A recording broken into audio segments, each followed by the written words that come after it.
Welcome to the CannMed Coffee Talk podcast, where we talk with the leading minds in cannabis science, medicine, cultivation, and safety testing. I am your host, Ben Amaralt. I'm the marketing manager at Medicinal Genomics and proud member of the team that puts on the CannMed conference. Have you gotten your invitation to CannMed 23 yet?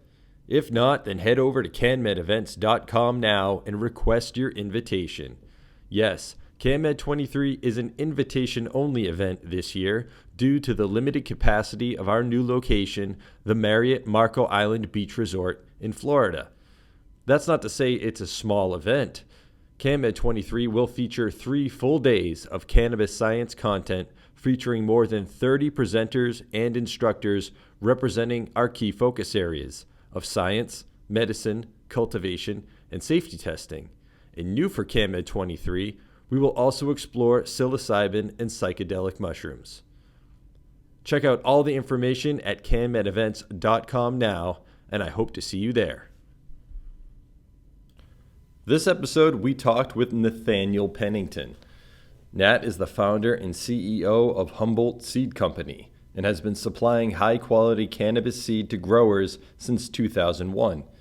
In 2018, they hosted the world's largest phenotype hunt, teaming with local farmers, industry experts, and top researchers, many of whom are CannMed alumni.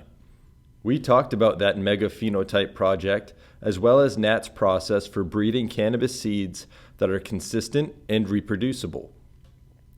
Topics include the Phenotype Rating Sheet used to evaluate plants, the process of creating stable purebred lines, why Humboldt Seed Company chooses to sell purebred lines, the benefits of growing from seed rather than clone, the benefits of autoflower varieties and common misconceptions, and the importance of legacy growers collaborating with academics and researchers.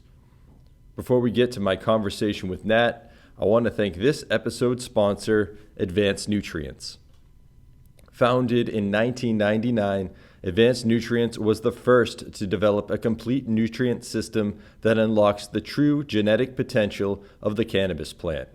Since its inception, the brand has introduced more than 50 innovations to the cultivation community and continues to revolutionize the space through proprietary scientific discoveries. Learn more at advancednutrients.com. Okay, and without any further ado, please enjoy my conversation with Nathaniel Pennington.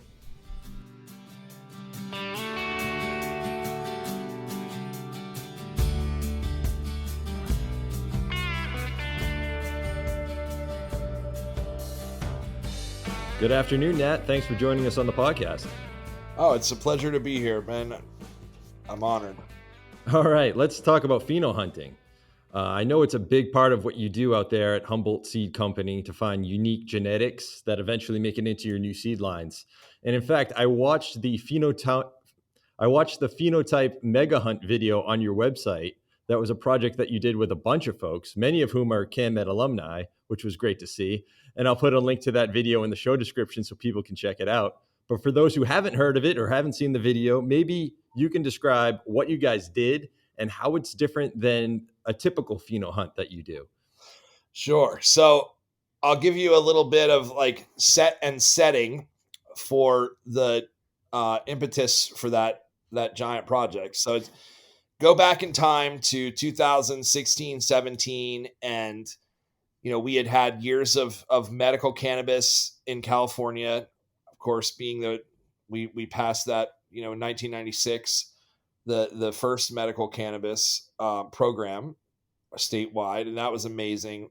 But we didn't have scale like we have, what's needed to supply a recreational marketplace. So, but there were a lot of things about the fact that we had finally passed a recreational cannabis bill, or it was actually a voter initiative, but it was kind of a little scary because, Colorado and Oregon had come after us with medical, but then had actually gone ahead of us with the recreational. And so we were kind of seeing the potential to just have kind of monoculture and large scale agricultural practices that, I feel like we should learn from the mistakes of big monoculture and, so that said, we knew what was coming. 2018, we were going to start our recreational program in the state of California. Being in Humboldt, which has some of the most deep roots in cannabis, probably of any place, or as deeply rooted as any place in the world, I would say. One thing that we saw as the seed company, or one of the bigger seed companies, was let's make the best of this and take the opportunity of scale. Whatever opportunities are there, let's definitely take advantage of them. And we felt like one of the biggest opportunities that the scaling presented was the ability to look at, cast a huge wide net for phenotype analysis. And I have a background in doing genomics with salmon restoration. That is a big effort in the North Coast, in Humboldt County in particular. We have rivers that have been, decimated for their once abundant salmon run. So I was really involved with that, working with agricultural school like UC Davis in their conservation genomics department. I kind of would ask around to the professors and fellow, people working, grad students and whatnot, in labs, and just ask, what would be the first thing that you would do if you were in a position like us, having a license and having a nursery and having an established seed company? There's been a wonderful amount of work done on cannabis breeding, but it hasn't been able to be shared publicly because we've been under prohibition for 100 years. So what would you do? And we kept hearing over and over again, well, I'd just look through 10,000 plants. I'd plant 10,000, of as much diversity as you can possibly get, plant it all in big giant fields, and just go and hunt through for what really speaks to the needs of the community. And so I kind of started wrapping my mind around what it would take to do that, and realized that it was actually possible as long as we did it really collaboratively. And so in 2016 and 17, we just were establishing partnerships with farms that were likely to have a big scale out and have a lot of acreage come the first year of recreational in California. And so partnering up with, I think, 5 farms at the end of the day, not including our 2 facilities. So all in all, around 7 locations, we actually got up to the 10,000 plant mark that we wanted to be able to look at over the course of a summer. And it was all genetics that, following suggestions that were intended to be fairly diverse. So first generation polyhybrid type stuff. And then the really fun part of it was, who decides what's the greatest of all, or not even just the greatest, but who even decides what are in the top 1 or 5% of the best. And that's a good point. And that's a good point too. So when you were doing this, did you have sort of a prototype type plant that you wanted to discover, or was it, hey, let's just plant this all and see what comes out? Well, so that's a great question, and kind of where we were going. We did have a phenotype rating system that we had developed several years before, and we've published that on our website. We've published it in a few other, kind of open cannabis research internet sites. But and so we tried to share it around, and it's still available on our website under the Learn section. And then the ideal phenotype to me was what this broad diverse of people that were involved in the industry, even all the way down to a bud tender at a dispensary who sees a lot of people coming through and what they're asking for. And so, as you mentioned, a lot of like alumni for CannMed and a lot of probably people that have been speakers at your guys' events uh, ended up being the invitees, and whether they did the pheno hunt with us and then went on to do CannMed or vice versa. Yeah, I'm sure there was a lot of overlap, but basically we wanted to have other breeders, geneticists. We wanted to have dispensary owners. We had lab technicians or even people developing laboratory equipment. Uh, we did have bud tenders and we had other farmers too. So we had a lot of other farmers, of course, because we were working with all these farms. So they all wanted to go along on the tour. And of course, the rating system that we developed kind of helps to guide what might get selected into the top percentages. And so in doing that, basically like our phenotype rating system is built out in a way that it's numeric, and so you can put it into something like an access database and then query out features or traits that you're looking for in a plant, even down to something like color. We, right now it just so happens that purple cannabis has become trendy again. It's kind of always, of course, being a cannabis breeder, we kind of pay attention to the trends, but we don't let them dictate our decisions so much. But we might plan on making more purple cannabis seeds this year because we know that that's something that's popular. But Yeah. And how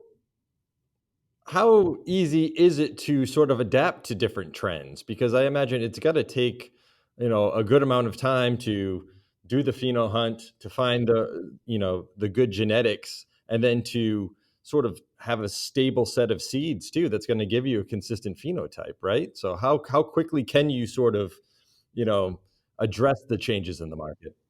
luckily, if you do massive pheno hunts every year and hold on to as many of these diverse types that speak to people to a diverse group of people, including yourself, and you can't just let your own opinions totally rule your decision making. Then you've got it, and that's been the wonderful thing about us. It's also kind of our cross to bear, let's just say, but we've got so many years of built up genetics, in whether it's in storage in the form of germplasm that's like kept in our climate controlled seed cooler area, or whether it's actually still kept as a clone from a phenotype hunt or in tissue culture or so on and so forth. We've got it, so when a trend happens, Hmm. you're dealing with what and your own, um essentially your own breeding line, which makes a huge difference, because if you just pick up a clone that's happens to fit the bill, it's purple and it produces a lot and it tests pretty well. The problem is this: if it's not a at all like a purebred line, then as soon as you try to do any breeding with it, it's just going to produce this vast array of phenotypic variation. And so, you Right. know, you're much better off like having even just germplasm that's been stored, or seeds for those that and seeds that have been stored for even 5 or 10 years, because it hasn't been popular recently, but all of a sudden, blueberry smelling cannabis becomes widely popular, and so you can just kind of pull that out, and there it is. And it's any serious breeder should be thinking about creating stable lines for that's like your toolbox as a real breeder.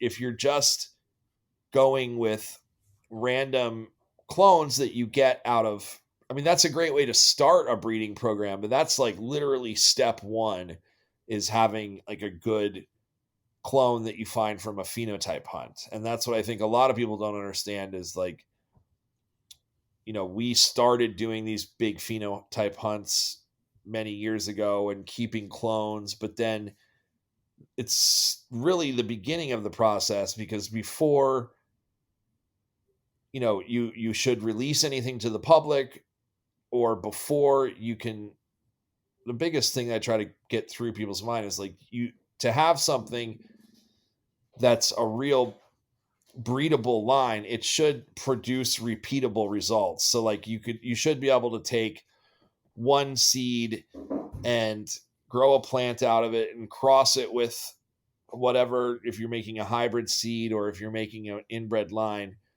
and have it produce a batch of seeds that are both uniform, and then you could go back and take another seed from the same population, perform that same experiment, and have fairly similar or the same result. And it's kind of just like the basis of all science is that essentially, if you look at making a cross of a cannabis cross as an experiment, it's not really, you're not finding out any result unless you can do that again and have a similar result. And so, like, if we cross this, Nepalese type cannabis that got these wonderful features with this older variety that's been grown in, Jamaica for the last 100 years, then you get this amazing terpene and cannabinoid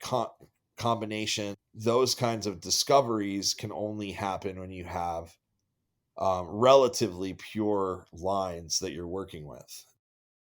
And how hard is it? How hard is it to get to that pure line? I mean, because you've obviously, in most cases, have to start with that, very heterozygous type plant, right? So how difficult is it to sort of get it to a place where it's pure and it's going to be creating, repeatable seeds, and that when you're crossing it, it's going to give you a sort of repeatable result?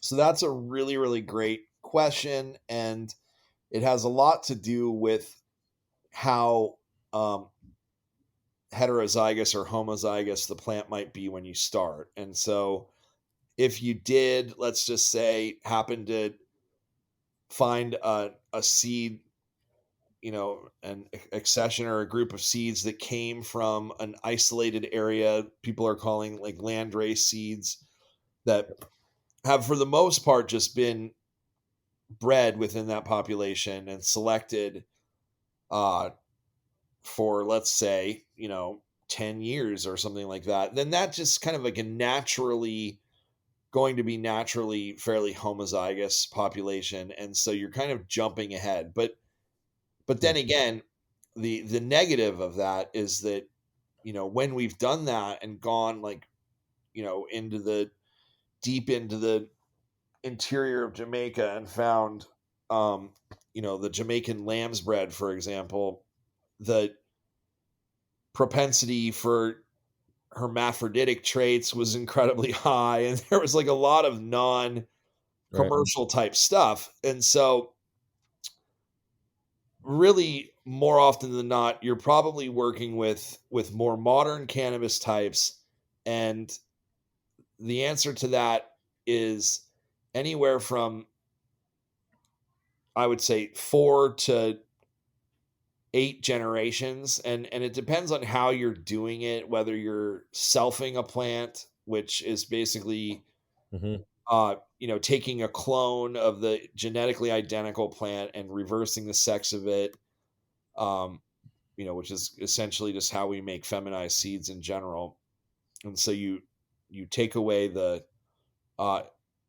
hormone ethylene, or its effect that the plant naturally produces, you block it, and then it goes to make male organs rather than female organs. But the chromosomes in the pollen granules are a female. By doing that, you can make a self-pollinated cannabis plant, which really would not normally happen in nature, because cannabis is a for the most part, a dioecious plant, meaning that it has a male, separate male flower on a separate plant and a female flower on a separate plant, as opposed to most plants are monoecious, where they can pollinate themselves.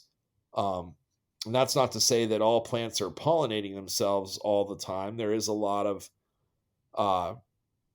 bees obviously are doing their share of the work, and cannabis is wind pollinated. So I like to compare corn, where you have the tassels are the male parts of the corn plant, and then the silk is the female part. And probably there's a lot of self-pollination, of course, because the tassels are right above. But in a cornfield, there's probably also, there's wind and things like that blow that pollen, certainly over to adjacent plants. So, but back to cannabis, we can self-pollinate cannabis now with, through the methods that we've, figured out with the sex reversal and things like that. And that's a really fast way to get to full homozygosity, or much more uniform and purebred lines. I've kind of started calling them purebred lines more and more, because people just kind of cringe at the inbred line, but inbred line is really the term. And in plant breeding, it's not really a bad thing, especially when you know that the goal is to have a highly inbred line and then find something that is really, I would like to say, like heterotic, or just really mixes well, that's also an inbred line. And that is what a true hybrid seed is. And Right.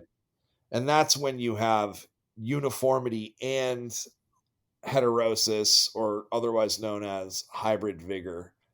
And that's kind of like the holy grail of all seeds for agriculture purposes. That's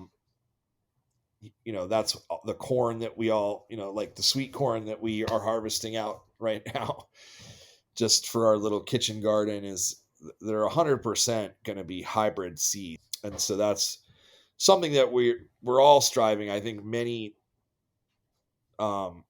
cannabis seed companies that are more, have a little bit more of a scientific slant to them, are working on that, because it'll certainly make not only growing cannabis easier, but it'll make more repeatable experiments, which is kind of what we were talking about before. Where So going back to this mega pheno hunt that you did. So yes. at the conclusion of it, you've identified how many different, sort of standouts, and then what's the next step after that? Right.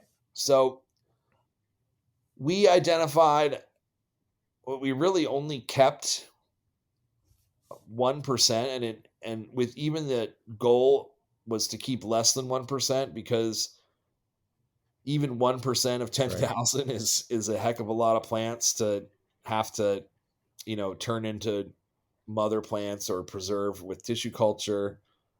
And so with the 1% that we did keep, we put a lot of those into different growing environments, like indoor grows, mixed light growing, and sort of just, shared them back with our community. And, we immediately did release a few things as clones, and then very quickly started breeding those for like a seed line stability. And what I know that some plant breeders would shake their head at me, but we're not.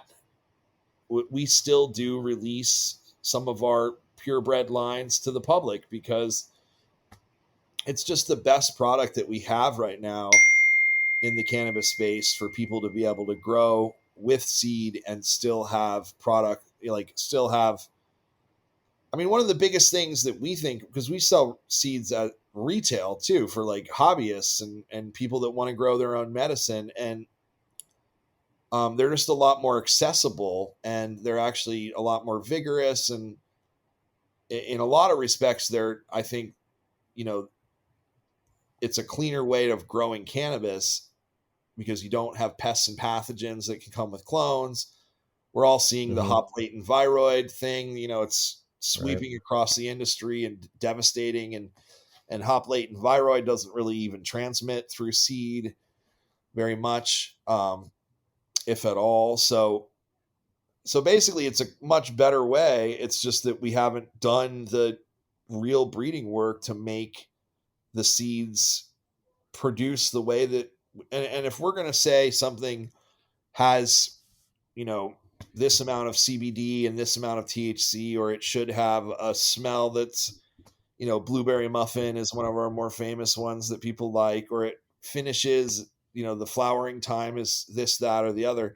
We want it to really be that way. And that's something that you can't have unless you make seeds populations uniform. And so whether that means kind of sharing what I think most seed breeders would consider their sort of intellectual property, we've kind of said to ourselves, well, look, this is what the cannabis community needs. And we know that we're giving away some of our IP, but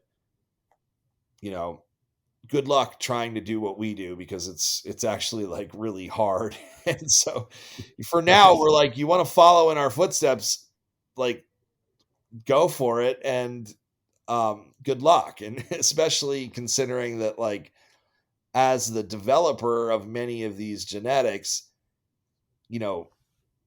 not only is it a real challenge for us to maintain so many and constantly be, generation after generation and selection and all that, but how would someone else know what to select for and what phenotypic expressions that to kind of like cue in on, just jumping in, say we're releasing something that's, 8 generations in of selection and breeding, try to jump in and be as familiar with that plant as like our extended team that we've got is familiar with it. And it's just would be impossible to know what you're even looking at. And that's, I think, it's a kind of a beautiful thing about cannabis, that it rewards people that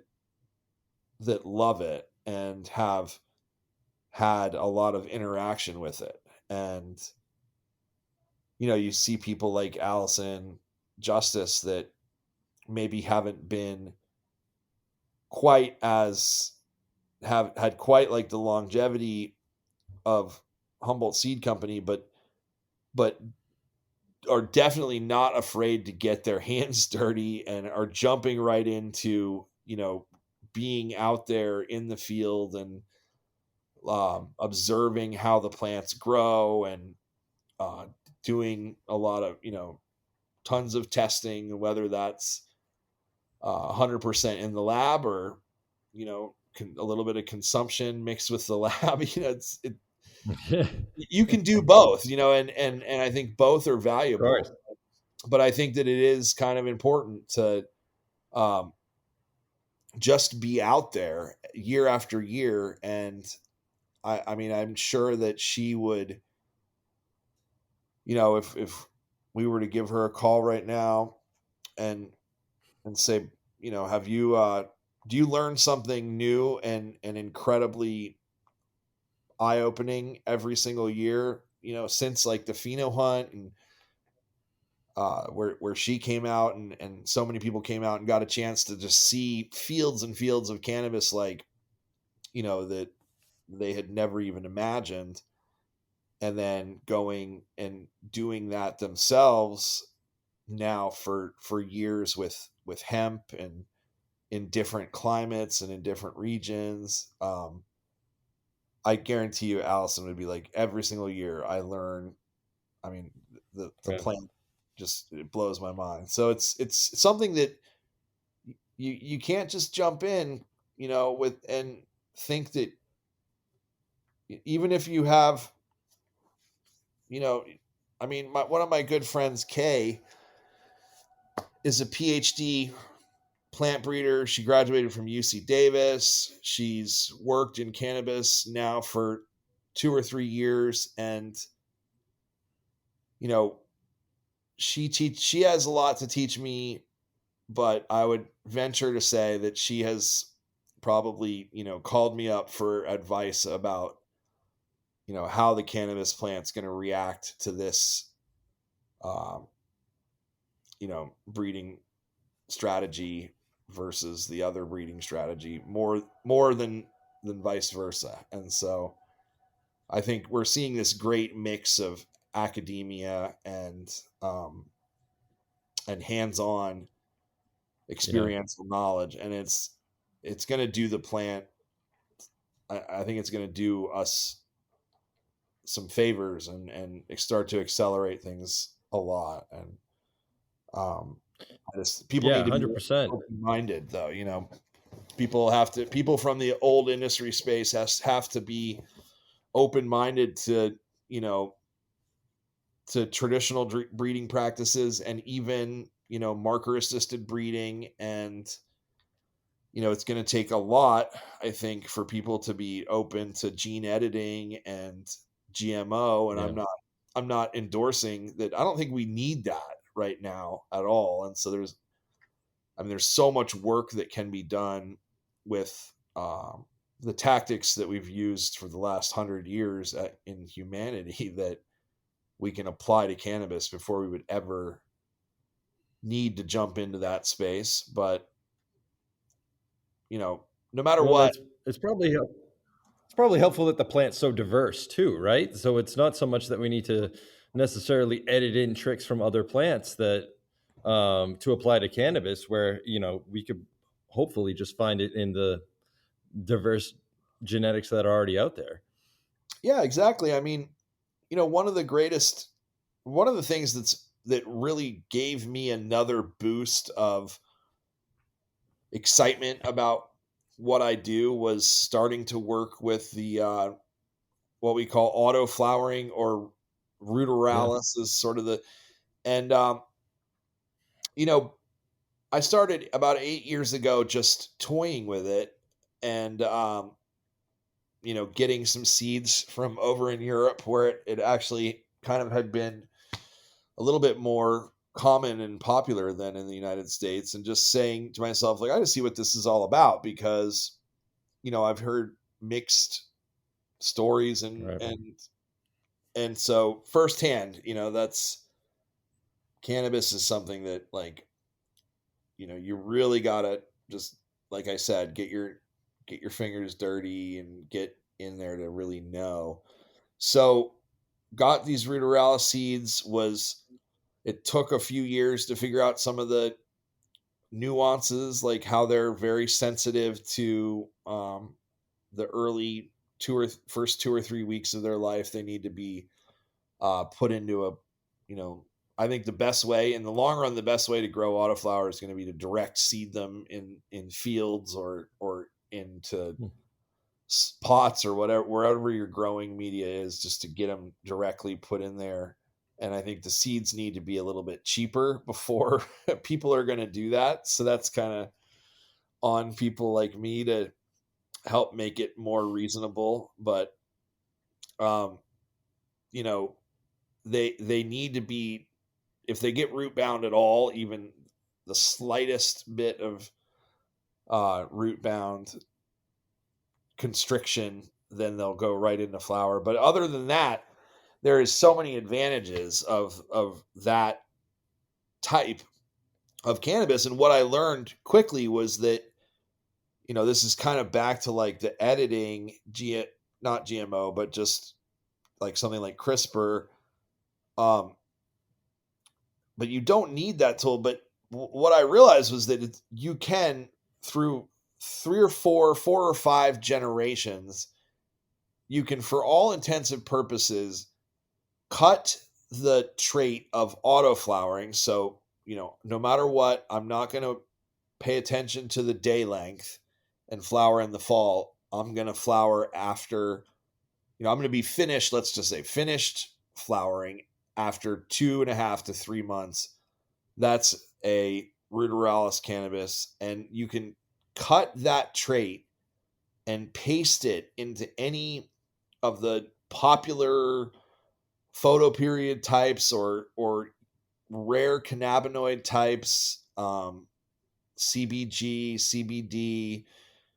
I haven't done it personally with THCV, but my point is that it doesn't have baggage, and a lot of people assume that, like, oh, it's autoflower, it's gonna be, low THC, or it's gonna have a loose flower that doesn't look good enough to be, sold commercially, or um, you're restricted to a certain set of cannabinoids, and I just have found none of that to be the case, and so that's been kind of a, as you said, like, cannabis is diverse, and look at this, like, lo and behold, someone who had been breeding for 15 years prior, in a cannabis mecca, could find this new trait that just, one of the big things for me is, like, so many people are utilizing the light deprivation techniques to make their cannabis flower more quickly in an outdoor setting. And I was always just kind of distraught about the amount of plastic that was being, you know, put on this earth Yeah.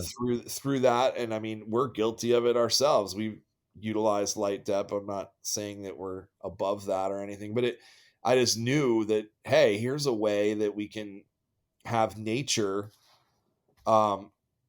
do this for us. And it also allows people in areas that, like up in Canada, we had a lot of demand for our autoflower genetics there because they have such a short growing season that Yeah. that was just wonderful for them to have something that, it's great to be able to plant something and then know this is when I'm going to be harvesting it. And Yeah. whereas with photo period cannabis, sure, we know when we're going to be harvesting it, but it's always going to be in October. It's not like you have Right. a choice. You can't. So, farmers can plan, and we're not having to sacrifice the traits that, we have come to know and love in the photo period type of cannabis. And it was just like a whole nother set of work that was, of course, as a plant breeder, you're a, a big job is actually kind of sometimes what you need. It gets you re-inspired, and so that for us was inspiring. But of course, we haven't changed our program of just whether it's photo period or autoflower, um, generally just exploring this incredibly diverse species, and the untold vast uses that we're discovering all the time. And you guys, I know, are really a big contributor to the understanding and exploration of the plant.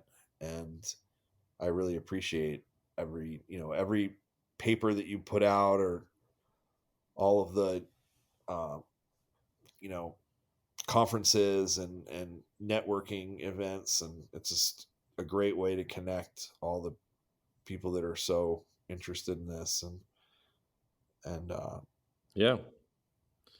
Yeah, it's a diverse it's a diverse problem, and it's going to take all of us in our different areas of expertise to kind of push us forward. And that's one of the reasons we love doing CannMed, is because we get to bring together the growers, the researchers, the doctors, the industry people, and everybody to kind of try to figure out how we move this thing forward. And one of the things you mentioned earlier was one of the things that we highlighted at the last CannMed with a group from Humboldt, actually, sort of talking about marrying the experience of the folks who have had the hands-on experience with the plants with the academics who are researching the plants now, and sort of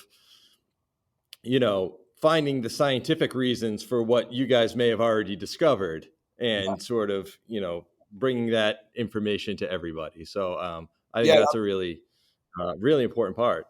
I'm assuming you're talking about like Daniel Hendricks and then Doc. Yeah. Yeah. Those guys are some of my best And friends. Lele. Yep. Yep. Um, and that's exactly right.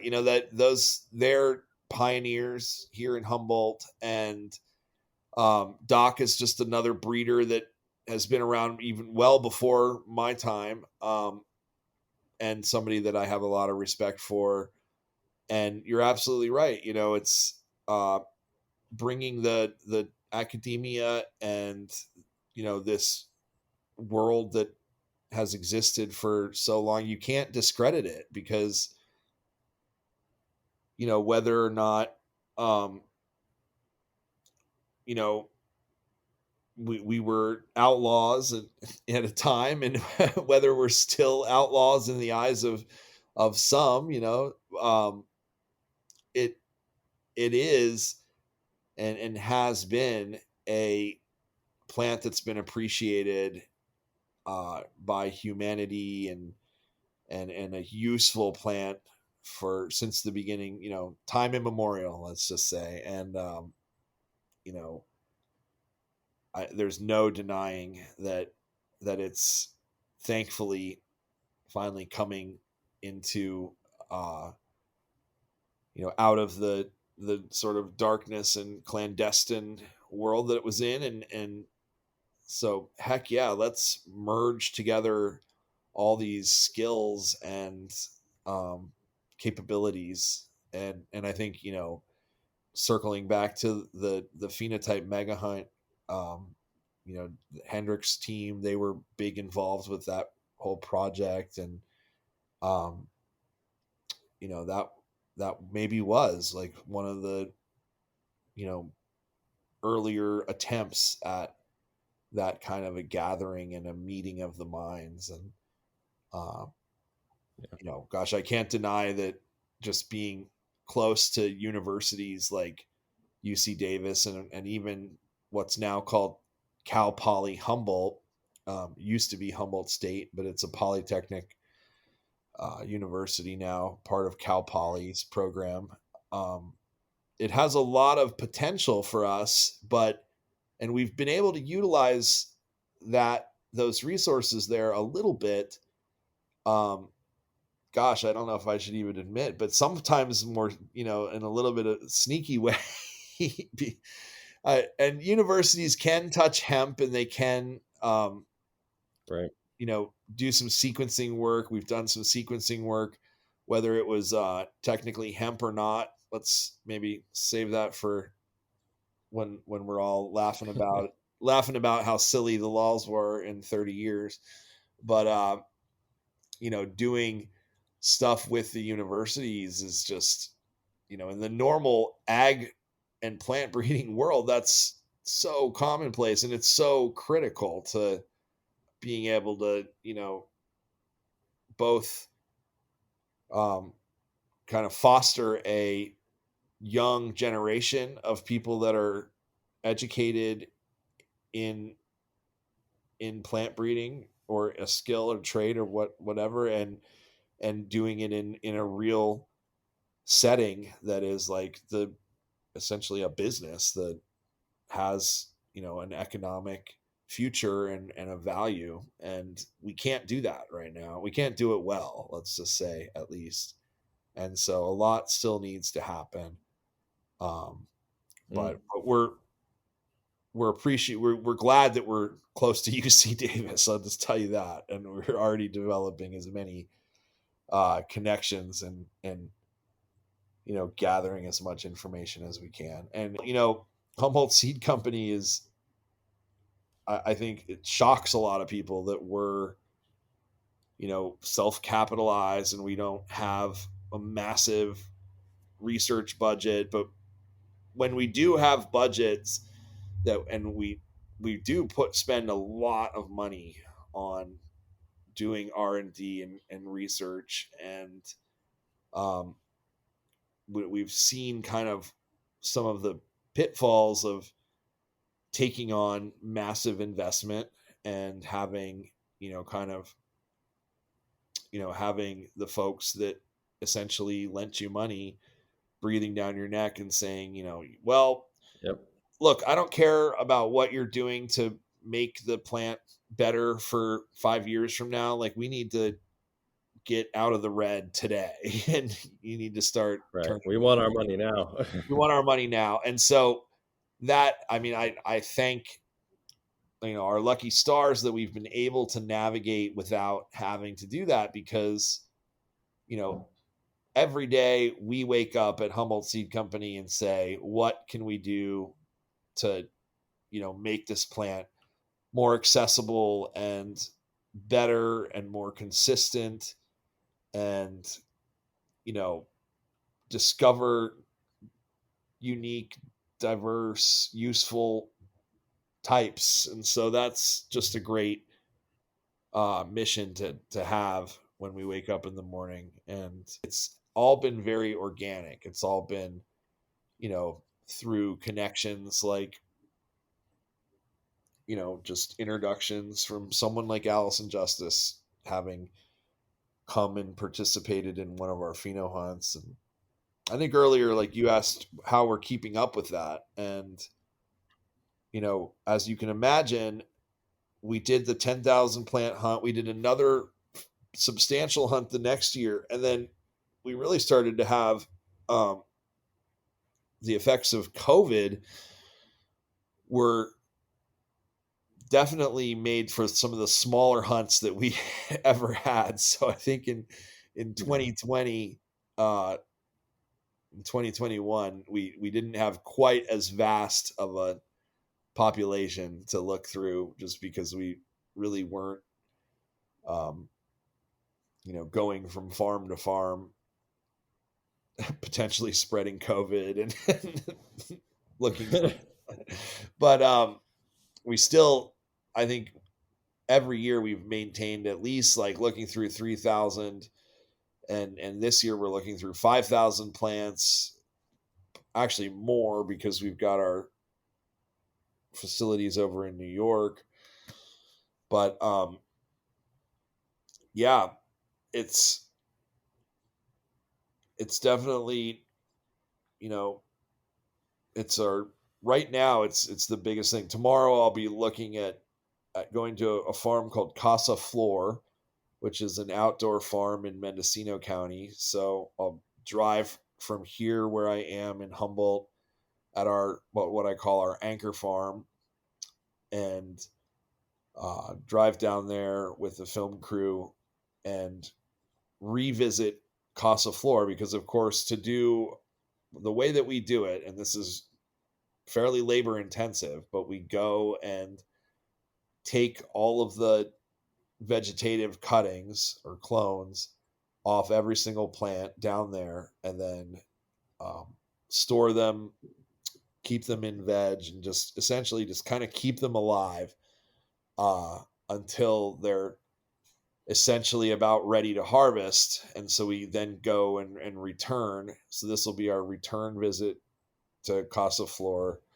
and do our whole rating system. And I think this time tomorrow we will have a video crew, and then we've got, actually, our European team is visiting this week, so we're taking them with us to help do some rating and analysis. And then the folks there at Casa Flor are going to be obviously out there in the field with us, because the way it works is we'll give them seeds that we have interest in exploring. So, like, seeds for exploration, and that's not so much the ones that are always commercially available to people, because those ones are, we've taken the time to make them uniform and consistent. But the advantage for somebody like Casa Flor is, for one thing, they do a lot of fresh frozen extract. So that being said, it's not as detrimental to have some diversity in a population when you're doing a fresh frozen extract, because it essentially, you're homogenizing the population, so it kind of averages out the phenotypic variation, which Mm-hmm. is which is kind of great, like, because it gives you this sort of what the cross or what the population created as an average when you sort of mix it together. So Yeah. from a chemotype perspective, we'll find out what that cross produced on average. And of course, then we'll go and use the opportunity in collaboration with Lou and the team at Casa Flor to find unicorns, we call them, or phenotype hunt winners within each individual group that we shared with them to hunt. And so there's some give and take. Like, we kind of often provide those seeds free of charge as R&D populations, and then there's some trust that we have developed with the team there, that they're going to take good care and allow us to come and take the tissue samples, or the clones basically, and we have to tag every single plant individually, and so we have to know that those tags are all going to be there and be attached to the initial, the plants, not goofed around or whatever. And so that's a relationship or a partnership, and what they get back is they get some a cool video. Like, if you folks want to check out other phenotype hunt videos, there's a great Casa Flor phenotype hunt video on our website right now as well, from last year. And they get exposure, but also they'll have access. Like, the one of the plants that we picked from last year's pheno hunt, Casa Flor is doing an entire clone propagated, uh, like a small field of that plant in particular, and we're going to go and look at that as well. So that's kind of like the instant gratification that you can get from finding,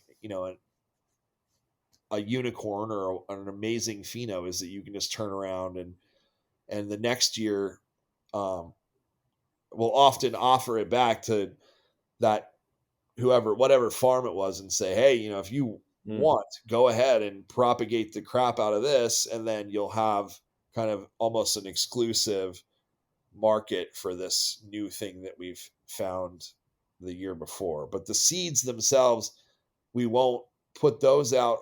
More often than not, it takes us 2 years to really feel comfortable sharing those after we find a pheno, because that's, we can often get at least 2 generations in a year.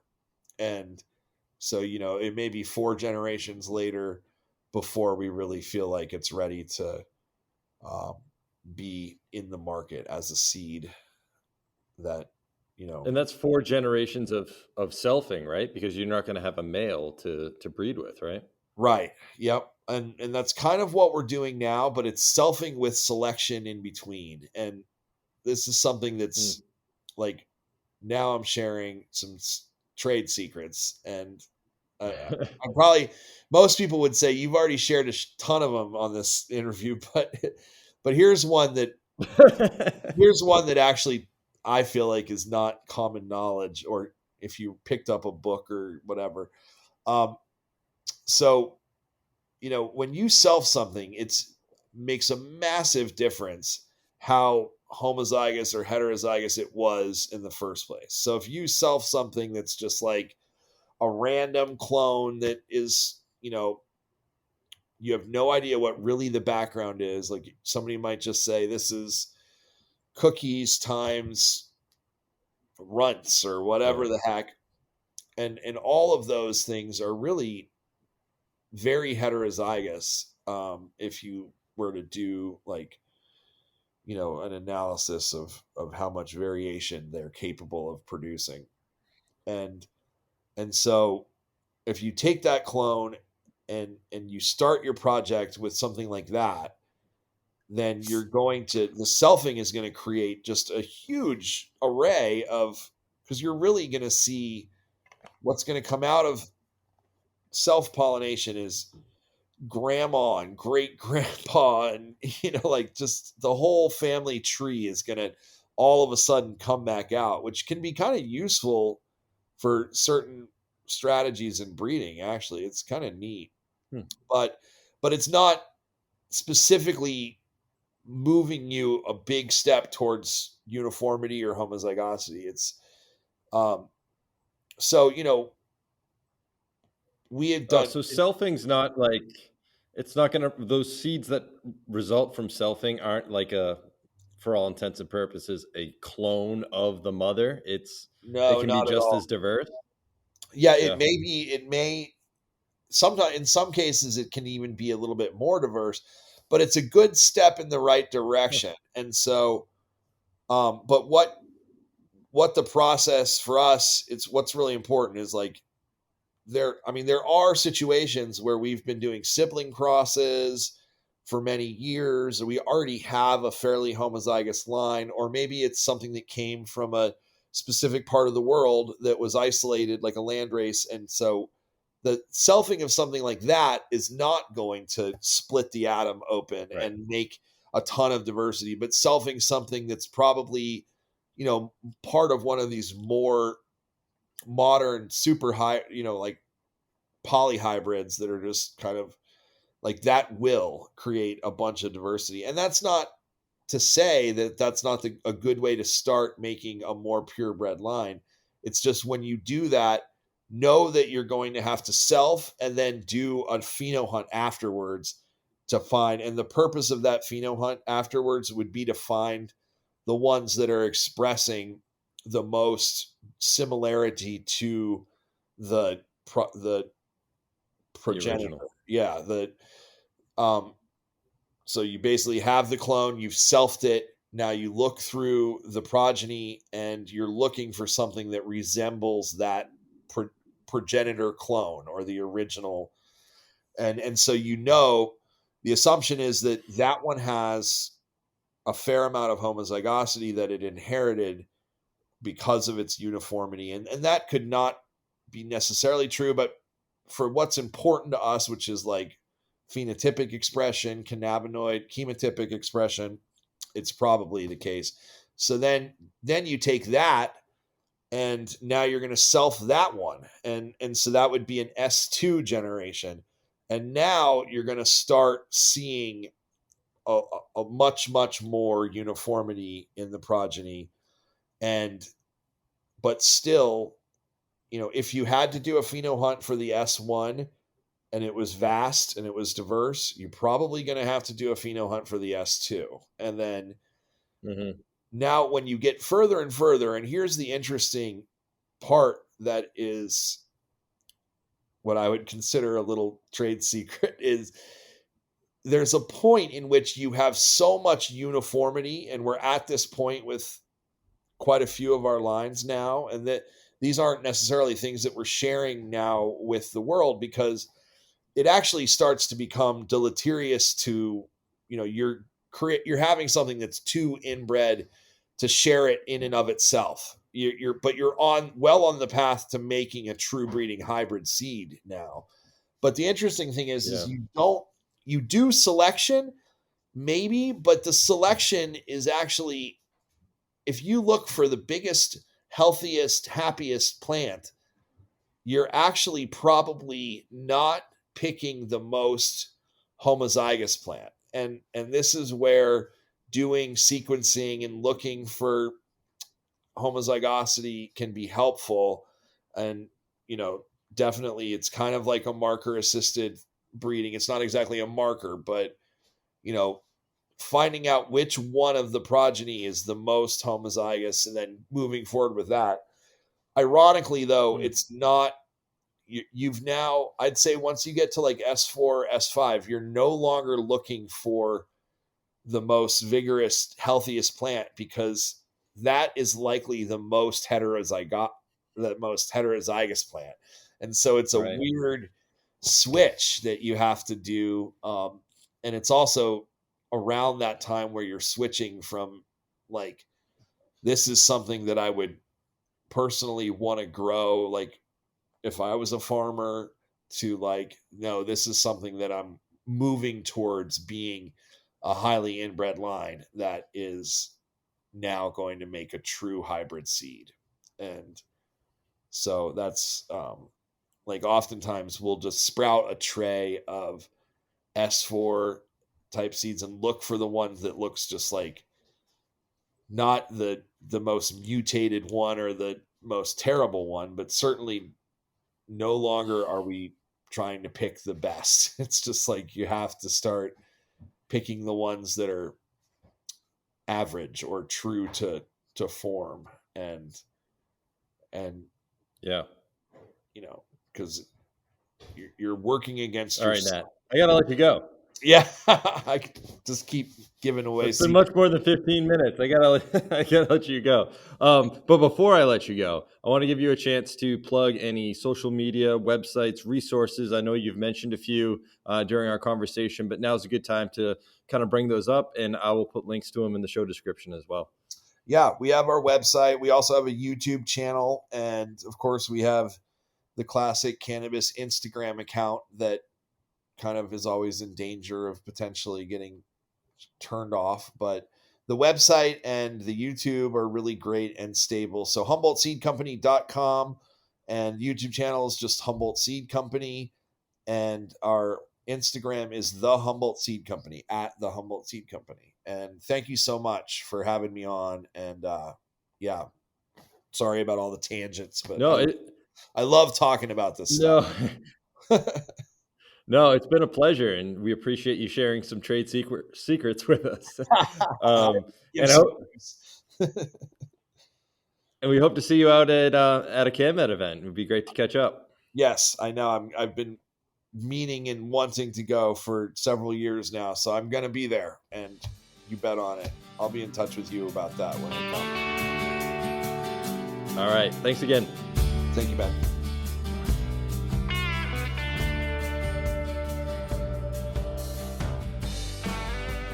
I hope you enjoyed my conversation with Nathaniel Pennington. Check out the links in the show description to learn more about the topics we discussed. And thanks again to this episode's sponsor, Advanced Nutrients. Our next episode will drop October 26th. That's 2 weeks from today. In the meantime, please do check out the new and improved CannMedEvents.com. The team really did an exceptional job updating the website with all the information about our CannMed 23 event. And of course, you can still find videos of all the previous CannMed presentations and panels in the CannMed archive. You can also find all the previous episodes of the podcast as well. And while you're there, make sure you sign up for email alerts to get all the notifications around this innovative, industry-leading event. I also invite you to engage with us on all our social media platforms. We're on Instagram, Facebook, Twitter, and LinkedIn. Just search for CannMed Events. And lastly, please leave us a review on Apple Podcasts. Doing so really helps us improve our rankings and reach more listeners. All right, that's it from us. Stay safe, stay healthy, and be sure to join us on the next CannMed Coffee Talk.